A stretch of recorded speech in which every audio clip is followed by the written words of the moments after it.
Padme Padme Hum. Hello dear YouTube Sangha, and welcome to this video entitled The Legacy of Peaceful Resistance. The struggle for civil rights in the United States is often characterized by the passionate voices and determined actions of various leaders advocating for equality. Among these champions, Dr. Martin Luther King Jr. stands out as a beacon of peaceful resistance. His dedication to nonviolent protest in the face of systemic oppression transformed the civil rights movement, making the 1960s with an ethos of compassion and strategic action. Dr. King's reliance on nonviolence was not merely a tactical decision, but deeply rooted in his heartfelt convictions, notably drawing inspiration from the Indian sage Mahatma Gandhi and his principles of nonviolent resistance. Dr. King understood that to enact true change, it was critical to appeal to the moral conscience of both individuals and society as a whole. His famous I Have a Dream speech encapsulated this vision, where he articulated a dream grounded in equality and justice, urging Americans to rise above hatred and use love as a catalyst for social transformation. Throughout King's campaigns, from the Birmingham campaign to the March on Washington, he continually emphasized the need for nonviolent protest. His philosophy was that aggression and violence would only perpetuate the cycle of hatred, making reconciliation impossible. By instilling this principle into the fabric of the movement, Dr. King not only pushed back against Jim Crow laws, but also challenged our nation to reconsider its ethical foundations. And this is what is needed now, possibly more than ever, as various clever means of oppression are being felt and reintroduced to many around the world. A significant moment in Dr. King's peaceful resistance came during the Selma to Montgomery marches in 1965, where protests faced brutal retaliation from authorities. King's steadfast commitment to nonviolence in the face of violence became a powerful narrative that swayed public opinion.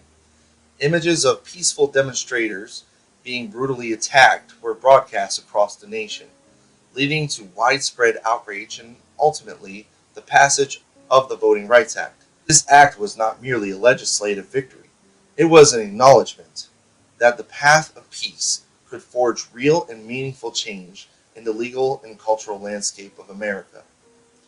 Unfortunately, the hearts of many in this nation have been hardened to resist this notion of moral outrage and shame. The current status quo has rendered such appeals all but useless. So it behooves us to find ways to measure accountability in a whole new way, distinct from what worked in the past. I believe by understanding where Dr. King's legacy has been upheld most, we will find the wisdom needed to realize those new measures. As Dr. King committed himself to the fight for civil rights, he found a profound friendship with the Venerable Thich Nhat Hanh, a Vietnamese Zen master who shared the same philosophical tenets that lead to peace, compassion, and understanding. Their relationship showed how different traditions could intersect, building a coalition forged in mutual understanding and respect. The Venerable Thich Nhat Hanh introduced Dr. King to the concepts of engaged Buddhism, which advocates for social action based on ethical living and mindfulness. This approach methodically aligns with Dr. King's vision of nonviolence, as it emphasizes the importance of being reflective and compassionate in the face of suffering, not only for individuals, but also for societies burdened by injustice. The scope of our concern extends beyond tribes, states, and nations. Thus, we actually realize the ethos of America's founders.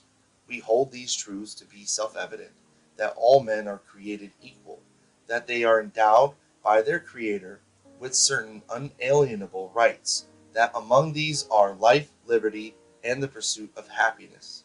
That to secure these rights, governments are instituted among men, deriving their just powers from the consent of the governed. That whenever any form of government becomes destructive of those ends, It is the right of the people to alter or to abolish it. The Venerable Thich Nhat Hanh's teachings extend beyond personal mindfulness into the realm of social responsibility. He advocates for the interconnectedness of all beings and underscored that true peace can only arise from the commitment to alleviating suffering in oneself and others. Following the Vietnam War, the Venerable Thich Nhat Hanh became a vocal figure urging for peace and reconciliation, promoting ideas that echo Dr. King's own efforts. In his book, Peace is Every Step, the Venerable articulates a vision of a harmonious world achieved through individual and collective mindfulness practices, reinforcing that personal transformation is key to broader social change. This mindfulness and the stalwart strength of mind and character it instills are precisely the tools we can make use of in today's movement, and it can be of civilizational use to the millennia to follow, once balance is established. Both Dr. King and the Venerable Thich Nhat Hanh understood that their respective movements were not only about immediate political goals, but were also about fostering a societal ethos that embraces compassion and respect.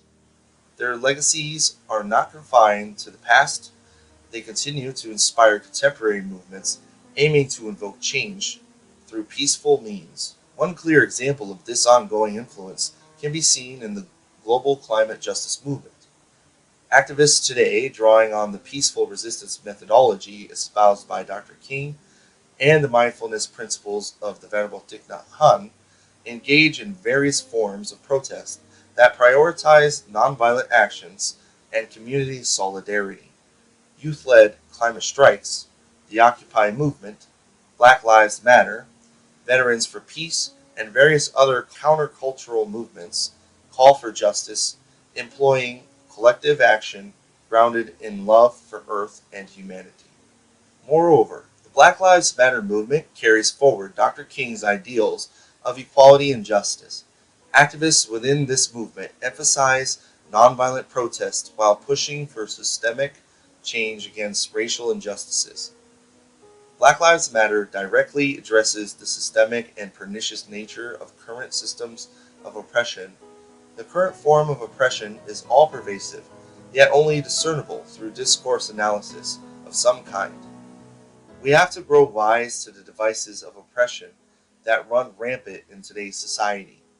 But we who love peace can only effect change if we, as Dr. King put it, learn to organize as effectively as those who love war. Dr. Martin Luther King Jr. and the Venerable Thich Nhat Hanh exemplify the enduring power of peaceful resistance and compassion in the fight against injustice. Their legacies highlight that true change arises not only from great acts of courage, but also from quiet, determined calls for love and understanding. The movements they inspired continue to shape the world today, and I hope they ensure that compassion remains a potent force for progress. This year and this weekend marks the third memorial ceremony for our beloved teacher, the Venerable Thich Nhat Hanh, where he is being memorialized at the Root Temple in Vietnam. Hundreds of monastics from Plum Village centers around the world gathered. I could only look on in vicarious mudita, or sympathetic joy. I feel the United States ideally celebrate Dr. King as a nation, but those who are aware among engaged Buddhist circles celebrate the Venerable Thich Nhat Hanh. I pray his efforts will be commemorated with just as much reverence someday. But a lot of work must be done to engender that level of commemoration.